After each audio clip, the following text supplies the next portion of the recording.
Veamos entonces algo en relación a los cuidados de enfermería, chiquillos. Pensemos que es un paciente que es respiratorio, que está con probablemente un hemotórax, un neumotórax o un hemoneumotórax. ¿Se acuerdan de la diferencia de esas tres patologías o de esas tres condiciones?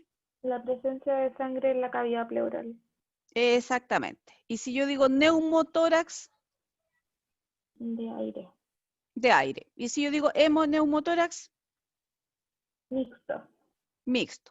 ¿Y qué ocurre cuando hay un hemotórax o cualquiera de estas figuras que yo les acabo de contar? Es que el pulmón pierde la capacidad o el espacio virtual, digamos, para poder expandirse, porque las pleuras se ponen rígidas de alguna manera si se llenan ese espacio virtual que yo les hablaba del vidrio mojado. No sé si alcanzaron a escuchar esa parte del vidrio mojado.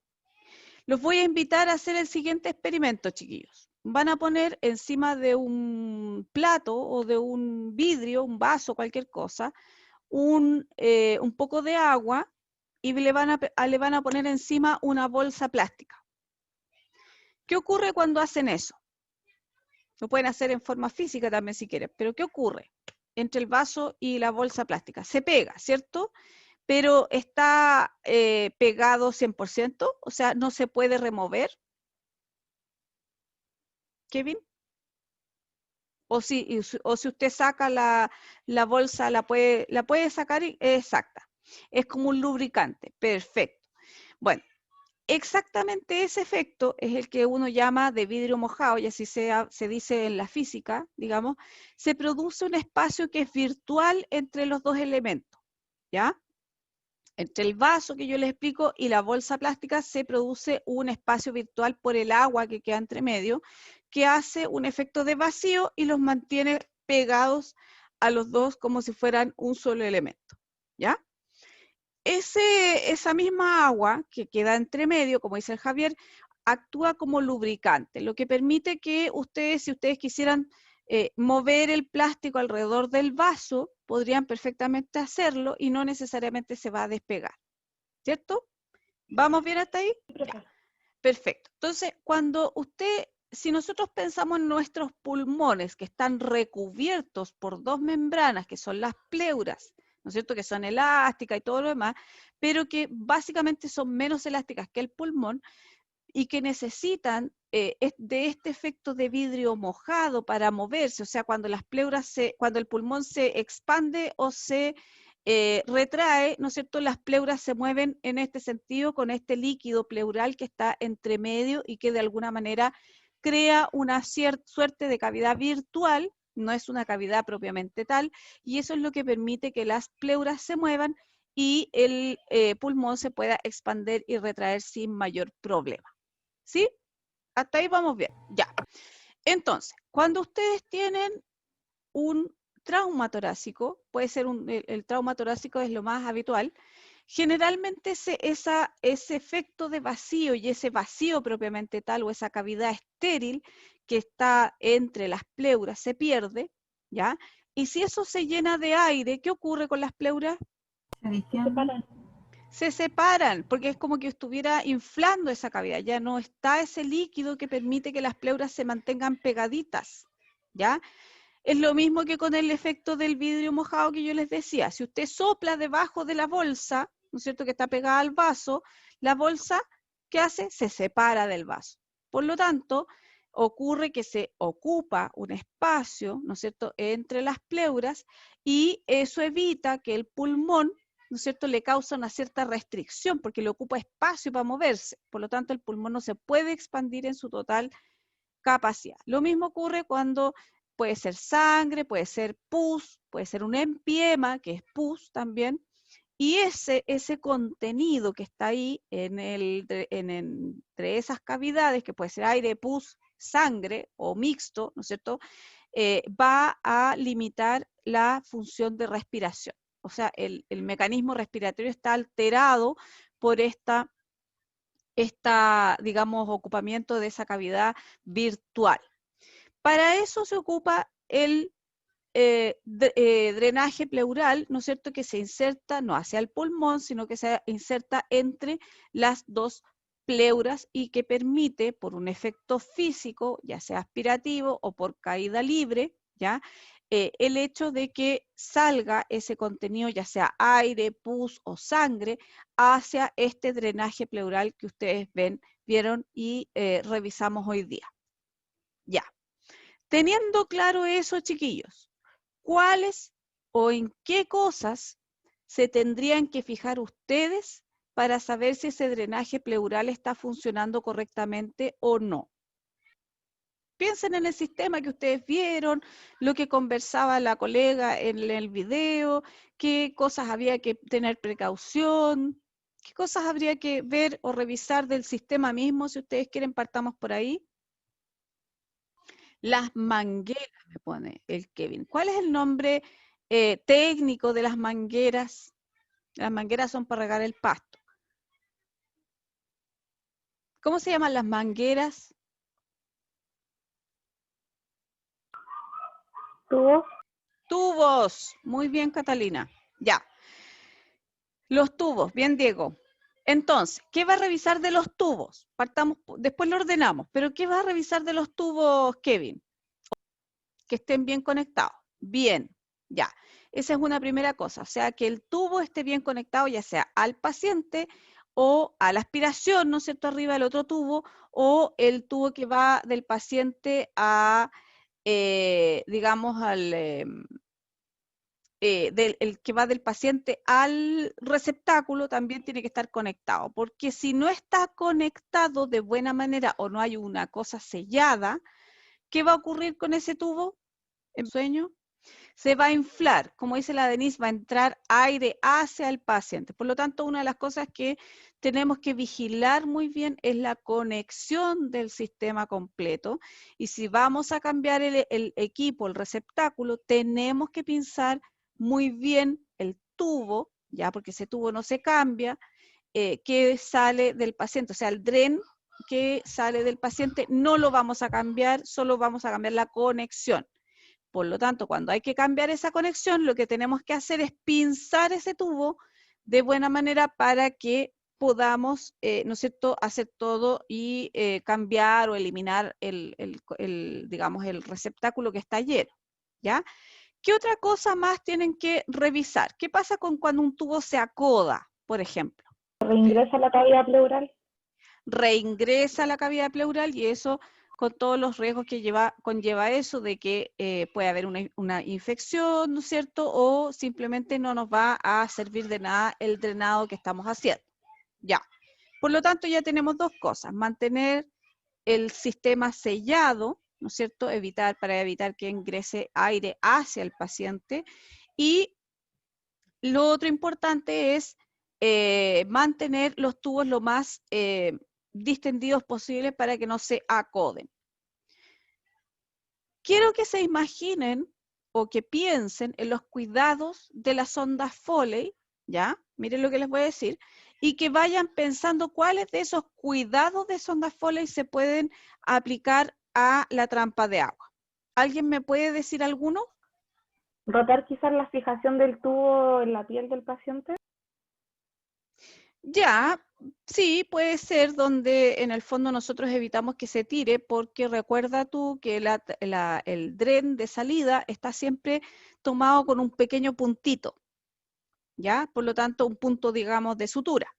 Por lo tanto, ahí hay que ver, efectivamente, hay que cuidar la piel del paciente y si es que hay espacio para rotar o mover un poco la fijación, se puede hacer. Si no, hay que tener cuidado nomás de observar que no se nos vaya a lesionar la piel circundante. ¿Qué más? Mejor un aseo de la contrabertura del drenaje, observar que no salga algo a lo mejor líquido por la contrabertura del drenaje. ¿Qué significa si sale líquido por el reborde de la salida del drenaje? Que esté el drenaje bajo el nivel del paciente. Muy bien, y por eso yo les digo, piensen siempre en los cuidados de las sondas Foley, son muy similares. Sistema cerrado, el aseo no va a ser genital, pero va a ser aseo de la contrabertura, ¿no es cierto? O observar la contrabertura que esté sana, cubierta en este caso, ¿ya? que lo mismo que la sonda Foley, que no se acode, pinzarla cuando uno va a mover al paciente, que se mantenga bajo el nivel del paciente, ¿no es cierto? Y prácticamente son muy similares en ese sentido a los cuidados de la sonda Foley. Cuando existe drenado o salida de líquido por la contrabertura o el reborde del dren, significa que el tubo probablemente está tapado. Eso significa, ¿ya? Por lo tanto, en el fondo lo que usted tiene que hacer es revisar primero el sistema que sale del paciente para ver si es que hay algún tubo acodado o hay alguna aspiración mal puesta o a lo mejor está sin sello de agua, no sé, revisar todo eso primero y después si eso está todo correcto y usted lo revisó y está todo ok, lo que hay que hacer es avisar al médico porque probablemente hay que mandar al paciente a radiografía para revisar si es que ese tubo se encuentra bien ubicado y si es que hay que reemplazar el drenado o no, o sea, el dren, ¿ya? En cuanto al control del paciente, ¿qué van a controlar? Saturación, Ya, frecuencia respiratoria. muy bien. ¿Qué más? Frecuencia cardíaca. Ya, o sea, signos vitales, ¿no es cierto? ¿Y qué más? Le falta uno. Temperatura. Ya, temperatura, está dentro de los signos vitales. ¿Cuál otro? Presencia de dificultad respiratoria, tiraje intercostal, cianosis peribucal o distal, Ya, la perfusión. bien, pero falta algo que a nadie se le ocurrió, que tener un tubo en el tórax puede doler, por ejemplo, digo yo, ¿ah? Es Sí, una también. idea que me da a mí, por ser. Ya, el dolor y la incomodidad general es bastante grande en estos pacientes, ¿ya? En general, este tipo de pacientes se puede levantar si es que hay indicación con kinesiólogo y caminan perfectamente con su trampa de agua al ladito y no tienen mayor problema. Pero hay otros pacientes donde este proceso es bastante doloroso y molesto, porque como ustedes escucharon en uno de los videos que lo decía el colega del canal de Florence Nightingale, y lo explicaba muy bien, que el drenaje, el sistema está permanentemente sonando con burbujas, está con un burbujeo permanente, ¿ya? Por lo tanto, generalmente los pacientes se quejan además de que no pueden dormir, ¿ya? Porque ese burbujeo significa que la trampa de agua está efectivamente funcionando de buena manera y que de alguna forma está haciendo su trabajo, ¿ya? Si no estuviera ese burbujeo, quiere decir que no estamos retirando ni aire, ni líquido, ni nada, por lo tanto ahí sí habría que empezar a preocuparse. Ya, ¿qué otro cuidado podrían ustedes tener? ¿O qué ocurre también con estos pacientes que están con drenaje pleural?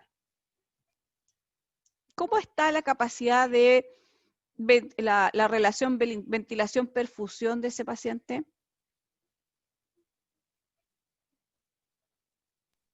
Disminuida.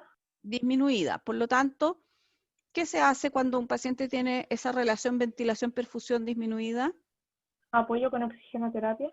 Apoyo con oxigenoterapia, por lo tanto ahí vamos a tener además todos los cuidados de la oxigenoterapia, incluidos los gases arteriales de control, etcétera, etcétera, etcétera. Vayan pensando en los roles de enfermería. ¿Qué otra cosa es importante que ustedes pudieran requerir? Decirle al paciente o explicarle al paciente, ¿qué le dirían? Educarlo. Bien, Kevin, ¿de qué lo vas a educar?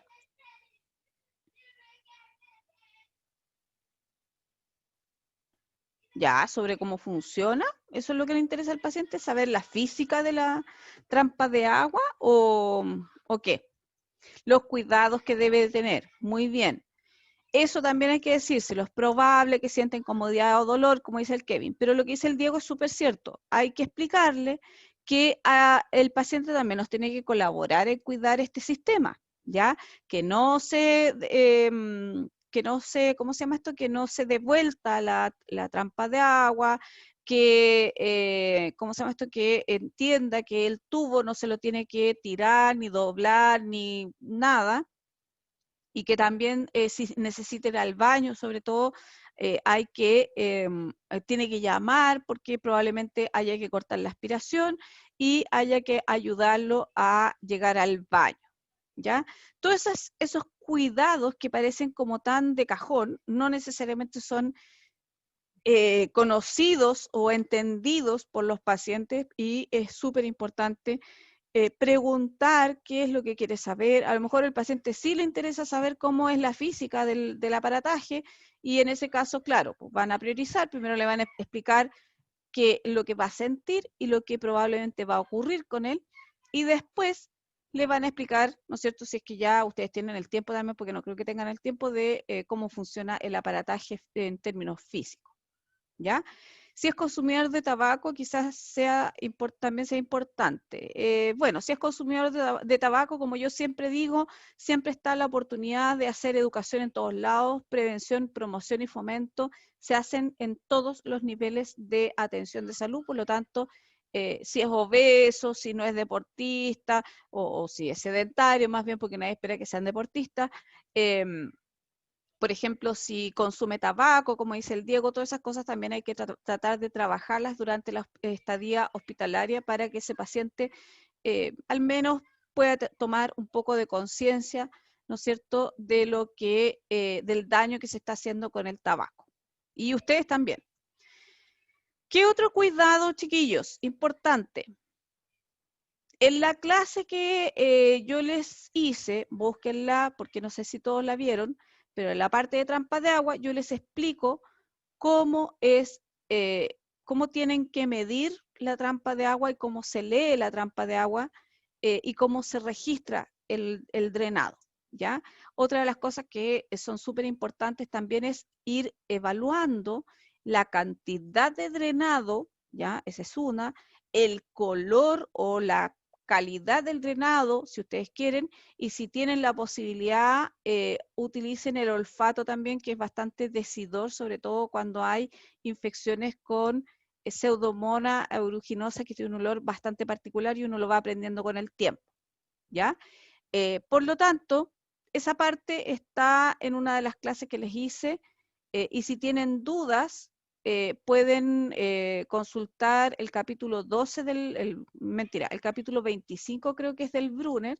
Igual yo les voy a hacer un poco de un video con una PPT, porque a ustedes les encanta la PPT y copiar de la PPT y todo lo demás. Entonces les voy a hacer un video con unas PPTs para que tengan también de refuerzo.